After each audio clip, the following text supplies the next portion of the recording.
Hello and welcome to my market update. I asked Kendall Vanconis to come back another time just to cover more about another topic called trust and some of the typical questions that we get.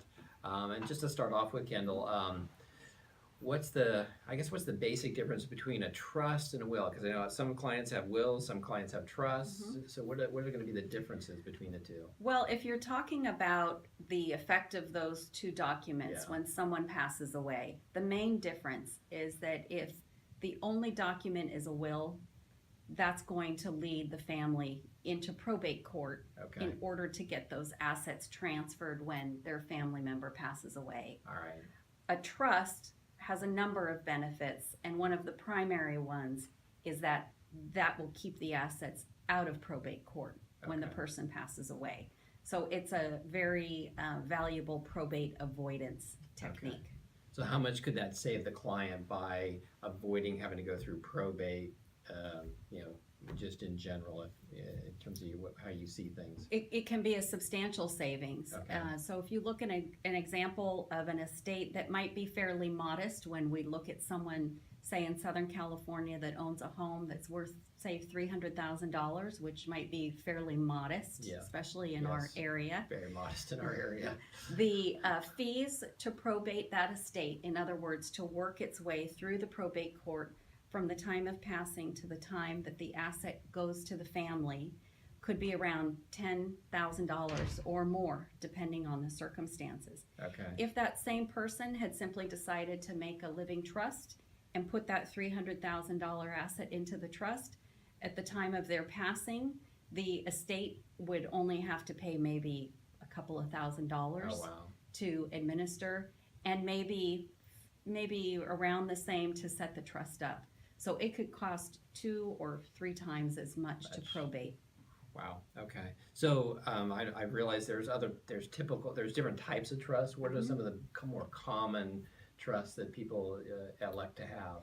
Trusts are utilized all over estate planning law. Yeah. And they can be very complicated to achieve very sophisticated goals. Okay. The main trust that people think about when they hear the word trust is a revocable or revocable Right. living trust, which is the kind of trust we're talking about that holds assets for someone during their life and then on their death transfers them to their family or other Okay. beneficiaries. So a sort of plain vanilla probate avoidance trust is what we're talking about. All right. So you kind of answered the why. Obviously, there's a cost benefit. I don't know if there may be others, but also who should have a trust? I mean, in terms of when you identify people, in terms of their holdings and assets, what type of people would you recommend have it? Well, I typically feel very safe in recommending to my clients a trust, even if all they own is their home. I'll Okay. frequently hear in my office, well, all I have is a house and a little bit of money in the bank.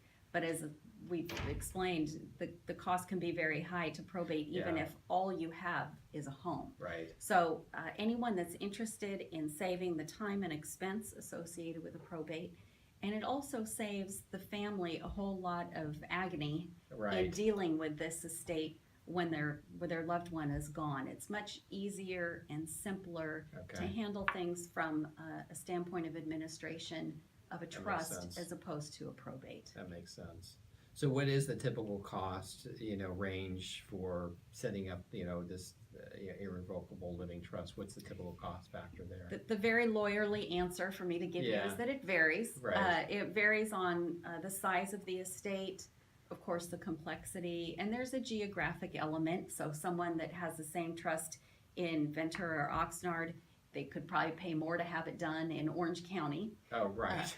But a very wide range for the kind of trust we're talking about, with no special or unusual issues or very sophisticated drafting issues arising, would be anywhere, I would say, from around $2,000 for a single person Right. up to maybe $5,000 for Okay. a married couple. Okay. And typically, people should also, if they visit a lawyer for their estate planning, they should find out what's included in there.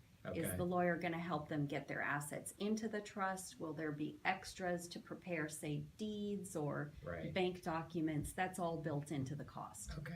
So, and that's why I was wondering, what other things should they include? Obviously, if you had a house and like you said, a bank account, are there other items that you typically earmark that should be included in that trust? All of somebody's assets should be considered Okay. when you're preparing the documents.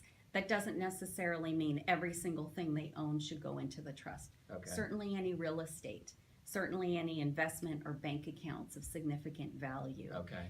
It's a good idea to keep some assets that are of smaller value, depreciating value, such as your everyday car you drive around, Okay. and maybe a small bank account outside of the trust just for convenience sake. Okay.